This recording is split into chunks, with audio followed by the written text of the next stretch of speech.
Vous écoutez En bonne santé, le podcast qui vous aide à le rester. Cet épisode vous est proposé par le mutualiste MBA Mutuel.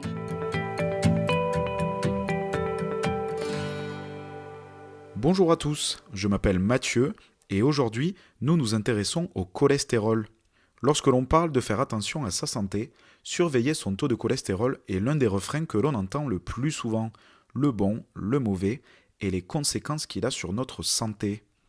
Pour bien comprendre de quoi on parle, le cardiologue au CHU de Toulouse et vice-président de la Fédération française de cardiologie, Jérôme Roncalli, nous détaille concrètement ce qu'est le cholestérol. Le cholestérol, donc, c'est une graisse que l'on retrouve dans le sang et qui est en partie utilisée par les cellules du corps pour le fonctionnement des cellules, mais un excès de cholestérol va être à l'origine de différentes maladies, différentes pathologies d'ordre cardiovasculaire, notamment par le développement de plaques d'athérome qui se mettent dans les artères coronaires, mais également artères périphériques des membres inférieurs ou même des vaisseaux du cou. Le cholestérol a plusieurs particularités.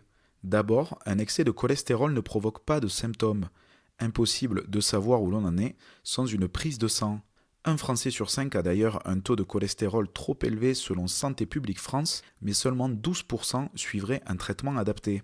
Mais le cholestérol est aussi un maillon essentiel du fonctionnement de nos cellules et de notre organisme.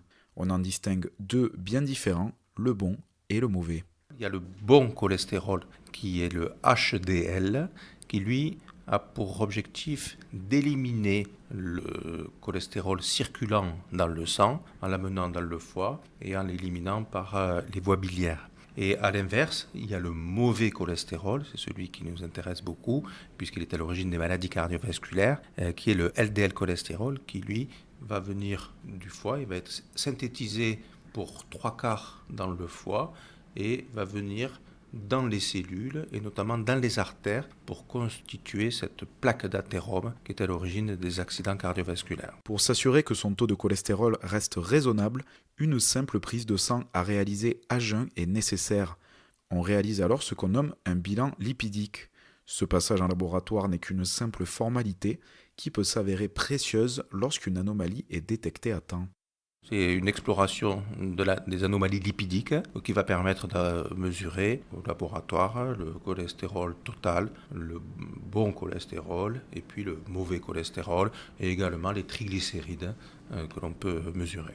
De manière générale, au-delà de 2 grammes de cholestérol total, on a un risque cardiovasculaire. Et ensuite, comme on fait cette distinction entre le bon et le mauvais cholestérol, on a différents seuils en fonction du risque cardiovasculaire. Pour réduire les risques de complications, un bilan lipidique est recommandé par l'assurance maladie à partir de 40 ans chez l'homme et des 50 ans chez la femme, les tranches d'âge les plus touchées par les risques cardiovasculaires. Jérôme Roncalli préconise lui une première prise de sang de contrôle avant de fêter ses 30 ans et le maintien d'une hygiène de vie correcte sur le long terme pour maîtriser le mauvais cholestérol.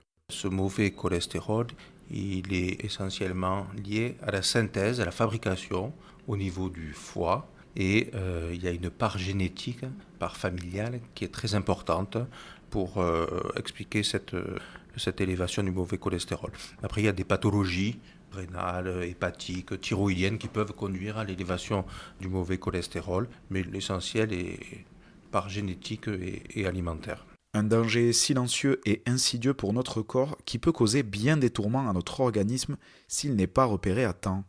Un infarctus sur 2 serait causé par un excès de cholestérol selon le ministère de la Santé.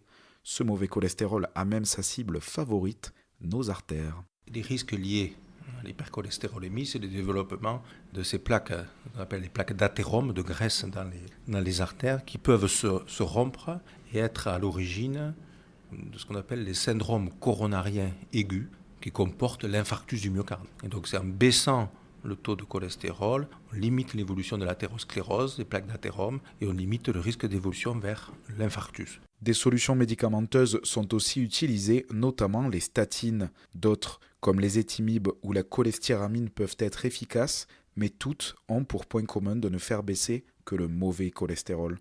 Notre problématique, c'est de trouver les moyens d'élever le bon cholestérol justement pour limiter les événements cardiovasculaires. Et à l'heure actuelle, nous n'avons pas encore de médicaments qui soient suffisamment efficaces. On sait que l'activité physique très régulière permet d'améliorer le bon cholestérol. Mais nos médicaments à l'heure actuelle sont essentiellement pour baisser le mauvais.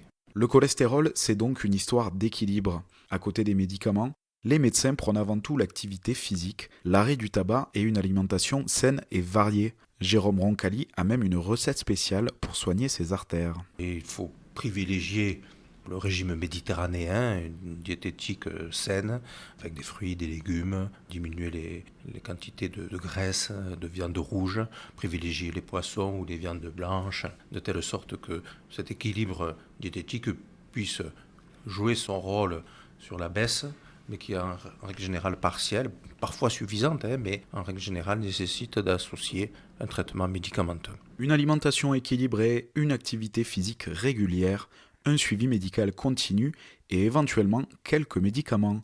C'est grâce à tout cela que vous garderez votre cholestérol sous contrôle. Vous venez d'écouter En bonne santé, un podcast du mutualiste MBA Mutuel. Cet épisode a été produit par le réseau des éditeurs de revues et réalisé par l'agence SIEM.